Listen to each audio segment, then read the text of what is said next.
Hola, buenos días, buen martes. Buen martes, como les comenté ayer, los amenacé de que iba yo a buscar mi participación diaria en estos vídeos que hago con interés, deseando que resulten también de interés para ustedes y que el tiempo que me dediquen, pues, tenga algún beneficio en sus vidas, ¿no? Es lo que menos puede uno decir. Y bueno, el tema de hoy, ya lo vieron en la portada, es el tema de la elección judicial. Y aunque no es Melate, que hay un famoso sorteo, no sé si todavía haya, pero había un famoso sorteo de Melate que había que atinarle a varios números y si coincidían con los resultados, pues había posibilidades de ganar recursos de dinero bastante importantes. Entonces, esta vez no es el caso, pero yo ya tengo mis números. Y mis números creo que coinciden con los de muchas personas que tomemos en cuenta esta situación en la que yo asumo mi responsabilidad y asumo también mi posición como ciudadano. Antes de entrarle así, déjenme platicarles que el año pasado, durante el proceso en el cual había que sustituir la presidencia de la Suprema Corte de Justicia, cuando se había retirado Arturo Saldívar, pues se mencionaron nombres de algunas de las personas que estaban ahí para presidir el Pleno.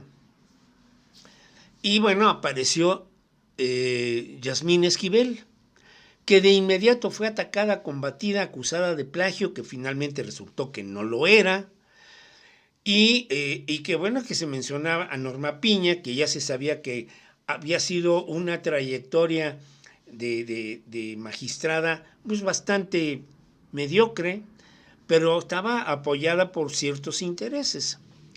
Y en una reunión familiar se tocó el tema y le comenté a una persona que estaba ahí, amistad de muchísimos años, le dije, ¿y tú, para ti, quién es tu bueno? Y me dijo, Alfredo Gutiérrez. Y le dije, ¿y Alfredo Gutiérrez? ¿Y por qué él? Bueno, pues él estuvo en el SAT y estuvo en el auxilio para la condonación de muchos impuestos a las empresas. Bastó eso para que yo dijera, no, pues ese no, ese no nos conviene, no, pues él va a salir. En ese lenguaje, en ese breve intercambio de palabras, estaba ahí implicados los intereses que podían apoyar a un ministro y no a otro, porque se trataba de que se apoyara a alguien con el que se identificaban mis intereses y que estaba siempre abierto a negociar conmigo y a facilitarme las cosas.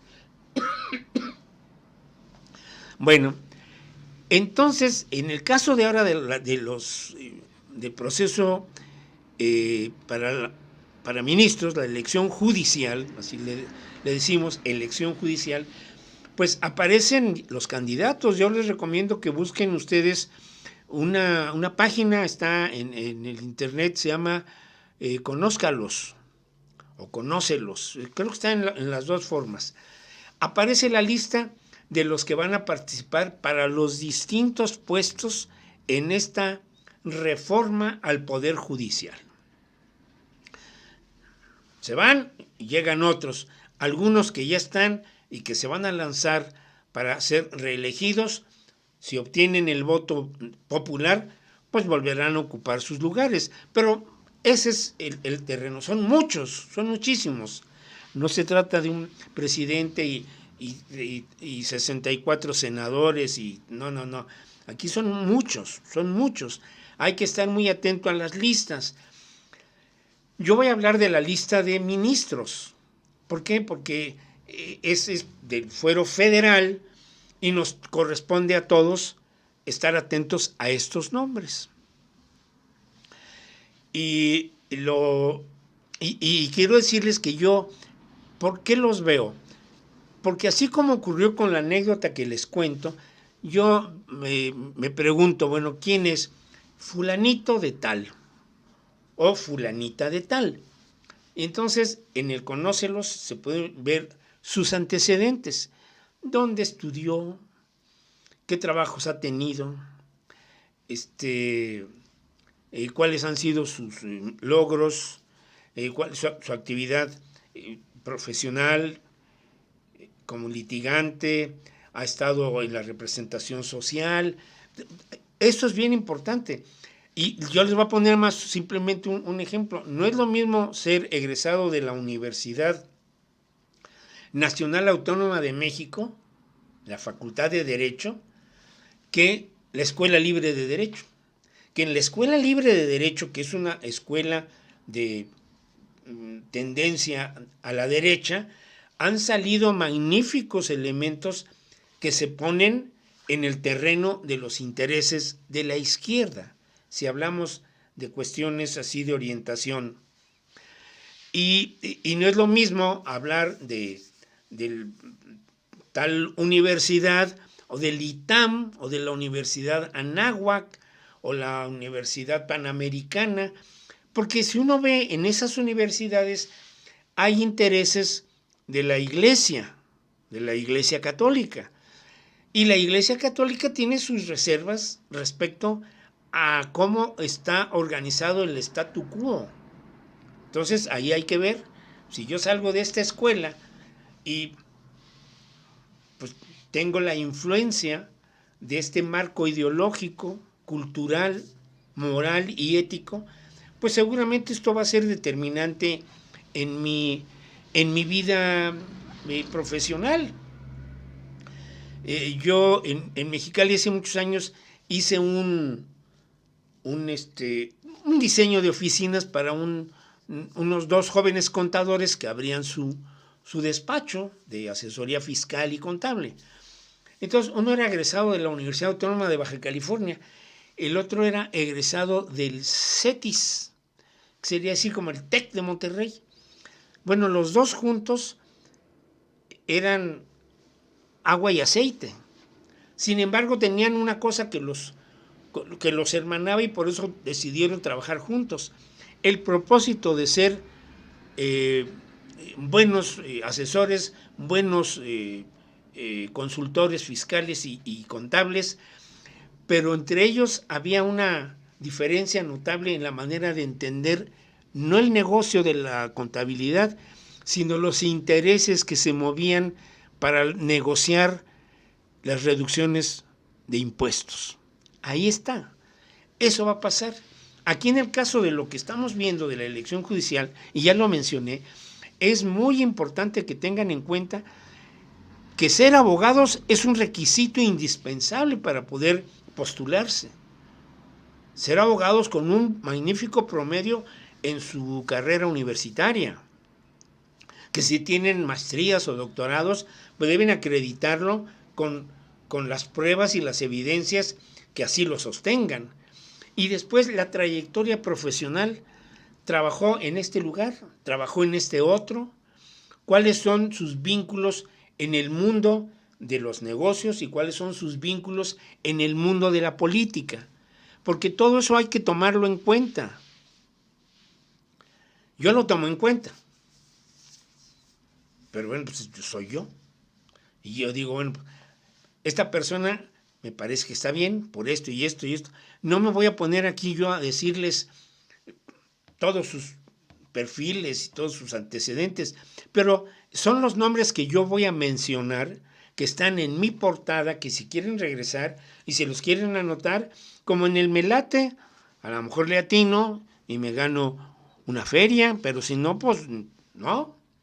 Pero el asunto está en que estos son personajes que yo considero tienen el perfil, cumplen con los requisitos, tienen una trayectoria honorable, son personas que se mueven con ética y dentro de los preceptos de una sociedad en donde hay el arribo de pensamientos diferentes, pero en donde concurre siempre un interés superior, que es, en el caso de estos puestos, el interés de la nación.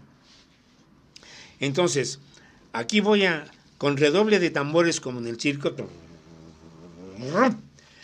Estos son mis nombres y estos son las personas por las que yo voy a votar para ministros de la Suprema Corte de Justicia.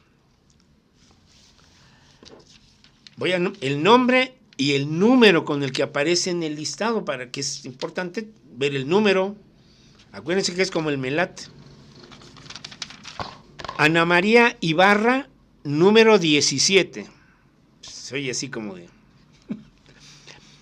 Lenia Batres Guadarrama, número 3. Loreta Ortiz Alf, número 22. María Estela Ríos, número 26. Natalia Telles, número 31. Federico Anaya, número 36. César Gutiérrez Priego, número 49. Hugo Aguilar, número 34. Raimundo Espinosa, número 42. E Irving Espinosa, número 41. Esos son las personas por las que yo voy a votar.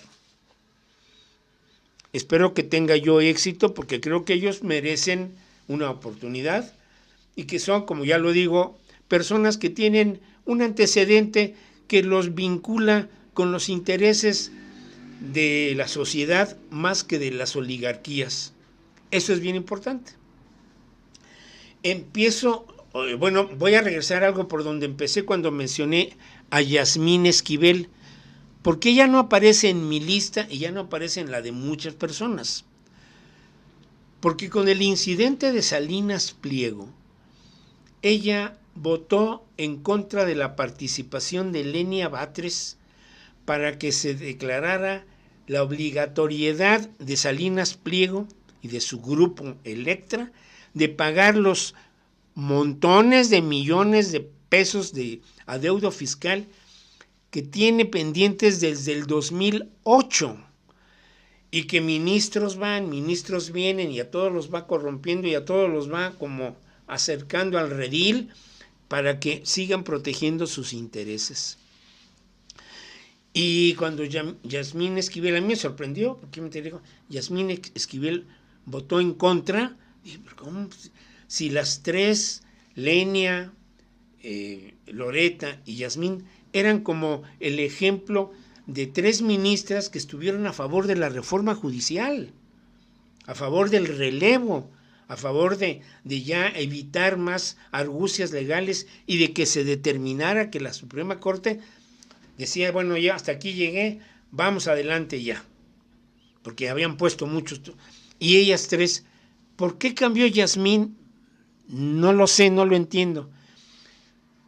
Pero fue muy delicado y creo que va a tener consecuencias para ella, porque ponerse del lado de un mendaz personaje como Ricardo Salinas Pliego y de alguna manera hacerle el juego a sus intereses, eso es verdaderamente horroroso, horroroso lo que pasó. Pero eso pasó y yo ya no lo puedo cambiar. Estos son mis números, los repito, están en mi portada. Estos son los números, ya ustedes chequen y hagan coincidir, creo que es de mucho interés. 17, 4, 3, 22, 26, 31, 36, 49, 34, 42, 41. Esos son los números ganadores. Si usted escogió alguno de estos números o todos estos números, seguramente usted será un ganador. Ya me voy. Nos vemos mañana miércoles. Tenemos que hablar de este asunto tan desagradable, tan pendenciero que fue la elección en Ecuador. Mañana tocamos ese tema, porque eso calienta, ¿eh? Bueno, me voy. Se portan bien, se cuidan. Nos vemos mañana. Ya saben, si les gustó, like, compartan, suscríbanse y lo demás es lo demás. ¿Qué? Se portan bien.